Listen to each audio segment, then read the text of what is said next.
Voice, आज की आवाज। मुख्यमंत्री शिवराज सिंह चौहान ने कहा कि मध्य प्रदेश में ग्राम पंचायतों को अधिकार संपन्न बनाकर ग्राम स्वराज की नई कल्पना की गई है। इस कल्पना को साकार किया जाएगा।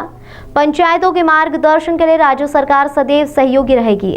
आज इस श्रृंखला में पंचायतों को अधिक से अधिक शक्तियां प्रदान करते हुए प्रशासनिक कार्यों की मंजूरी के लिए ग्राम पंचायत की सीमा 15 लाख से बढ़ाकर 25 लाख रुपए की जा रही है। जन भागीदारी से विकास का नया उदाहरण प्रस्तुत करें। ग्रामों को समृद्ध, स्वच्छ और पर्यावरण हितैषी और आदर्श ग्राम बनाएं। मुख्यमंत्री चौहान ने कहा कि वे 15वें वित्त आयोग की 1472 करोड़ रुपए की राशि जारी कर दी गई है। मुख्यमंत्री ने कहा कि पंचायत पदाधिकारी यह प्रयास करें कि छोटे मोटे झगड़े गांव के अंदर ही निपट जाए और उसकी प्राथमिकी दर्ज न हो। ग्राम की समस्या ग्राम स्तर पर हल हो, यह अवधारणा क्रियान्वित करें। समस्त निर्माण कार्यों की टीएस और जो तकनीकी प्राकलन है वो एसओआर कम है और एसओआर में भेद है, अलग अलग है। एक विभाग के लिए अलग है और दूसरे विभाग के लिए अलग है। और इसलिए आज ही हम ये फैसला कर रहे हैं कि एसओआर में परिवर्तन किया जाएगा और जो प्रचलित दरें हैं बाजार की, उन प्रचलित दरों के हिसाब से नया एसओआर बना दिया जाएगा ताकि वो व्यवहारिक हो, वो ठीक हो और जो लागत काम में आती है उस काम को आप ठीक ढंग से कर पाएं। नहीं तो पता चला अठन्नी आई और खर्चा रुपया का है तो पैसा कहाँ से आएंगे? फिर काम समय पे नहीं होता, काम ठीक नहीं होता।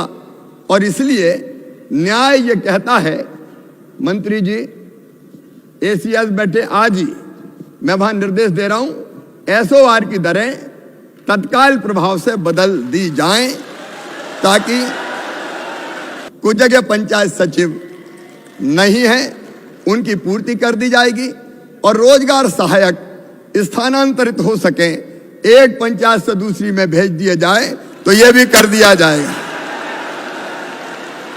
15वें वित्त की राशि चूंकि वो आती है भारत सरकार से, लेकिन राज्य वित्त की जो राशि आती है उस राशि को हम और ज्यादा आप जो योजना बनाएंगे उसके हिसाब से जारी करने का काम करेंगे।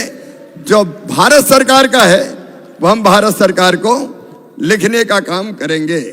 आपने इसके अतिरिक्त राजस्व विभाग के अंतर्गत नामांतरण और बंटवारा ये अधिकार पंचायतों के पहले थे, फिर कुछ बाधाएं पैदा हुई, शिकायतें हुई, तो इसका परीक्षण करके मैं चाहता हूं कि नामांतरण जैसे मामलों में पंचायत के पास अधिकार आ जाएं।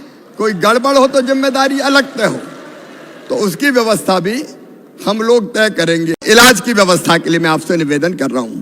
देखो, इलाज गरीब के लिए सबसे बड़ी चीज है। बीमार हो गए तो कई बार उधार पैसा लिया और उधार पैसा फिर कई दिनों तक चुकता नहीं है, और इसलिए आयुष्मान कार्ड व्यापक पैमाने पर बनाए गए। अभी आपके सहयोग से ही मैं आप सबको बधाई देना चाहता हूं कि आप सब ने मिलके जो शिविर लगाए गांव में, अलग अलग हितग्राही मूलक योजनाओं के जो हितग्राही थे उनके नाम जुड़ जाए पात्र के, तो 83 लाख लोगों के नाम जोड़ दिए गए अलग अलग योजनाओं के अंतर्गत। 83 लाख लोगों के, उसमें एक है आयुष्मान कार्ड। आयुष्मान कार्ड में 5 लाख रुपए तक का बड़ी बीमारी का इलाज केवल सरकारी अस्पताल में नहीं, प्राइवेट अस्पताल में भी निःशुल्क किया जाएगा। और एक और मैं आपको आग्रह कर रहा हूं कि एक तो आयुष्मान कार्ड से इलाज, और उसके बाद भी कोई दिक्कत हो जाए तो मुख्यमंत्री स्वेच्छानुदान की राशि मेरे पास है। अगर कोई गंभीर बीमारी किसी को हो तो मेरे प्रिय बहनों और भाइयों, मैं आपसे निवेदन कर रहा हूं, वो बिना इलाज के ना रह जाए।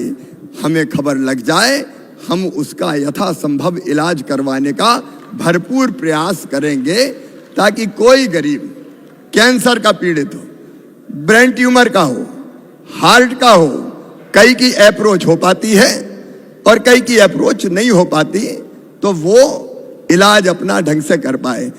फिर 1 लाडली फ्रेंडली गांव। देखिए, अपने गांव में मेरी आप सबसे प्रार्थना है कि हम बेटियों का और माताओं का सम्मान करें। अब पुराना जमाना बदल गया है और धीरे धीरे ये जागृति आ रही है। बेटी बोझ नहीं, बेटी वरदान है। तो बेटियों के प्रति आदर रखे हमारा गांव, इसमें आपका सहयोग चाहिए।